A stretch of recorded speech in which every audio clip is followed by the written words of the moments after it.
Hello guys, আসসালামু আলাইকুম। আজকে আমি বাজারে গেছিলাম। দেখেন কত সুন্দর বড় বড় পুঁটি মাছ নিয়ে যাচ্ছি। কেমন হয়েছে অবশ্যই জানাবেন আমার এই পুঁটি মাছটা কীরকম হয়েছে।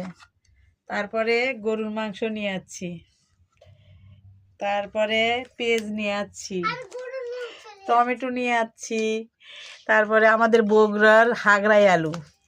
এটা চরচটি খাওয়ার জন্য, আপনাদের দেশে চরচটি বলে, আমাদের দেশে পুরপুরি বলে। বগুড়ার পুরপুরি হাগড়াই আলু দিয়ে করলে খুব মজা লাগে। তারপরে হল্যান্ডার আলু, মাংসর মধ্যে হল্যান্ডার আলু না দিলে তো হয়ই না। আলু না হলে আমি মাংস খেতে পারি না, আমার আয়নও খেতে পারে না।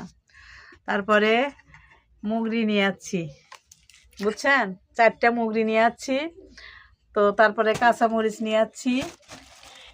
এখন তারপরে এই যে ধনের পাতা, আমাদের দেশি ধনের পাতা, দেশি ধনের পাতা এরকম হয়, যেটা হলো কার হাইব্রিড বিদেশি ধনে পাতা, যেগুলো সেগুলো এত বড় বড় পাতা হয়, এর থেকে বড় বড় পাতা হয়, সেগুলো কিন্তু দেশি না। আর এরকম যখন দেখবেন তখন অবশ্যই মনে করবেন এটা দেশি, বুঝছেন। তো আমার বাজারটা কি রকম লাগলো আর কি রকম বাজার করছি আমি মেয়ে মানুষ হয়ে, অবশ্যই কমেন্টে লিখবেন। কিসের জন্য?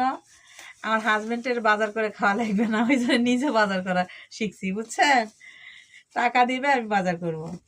তো বাজার গেছি বলে খারাপ হয়ে গেছি, বাজে কোনো কমেন্ট করবেন না, আমার জন্য দোয়া করবেন।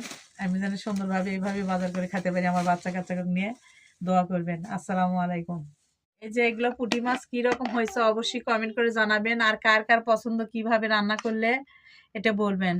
এই বড় বড় পুঁটি মাছ রান্না করা লাগবে, ভাজা লাগবে, আর এর সাথে ডাল ডাল রান্না করতে হবে, আর গরম গরম ভাত, খুব স্বাদ লাগবে। আপনারা কিভাবে পছন্দ করেন আমাকে অবশ্যই কমেন্ট করে জানাবেন, জানালে আমি খুশি হব।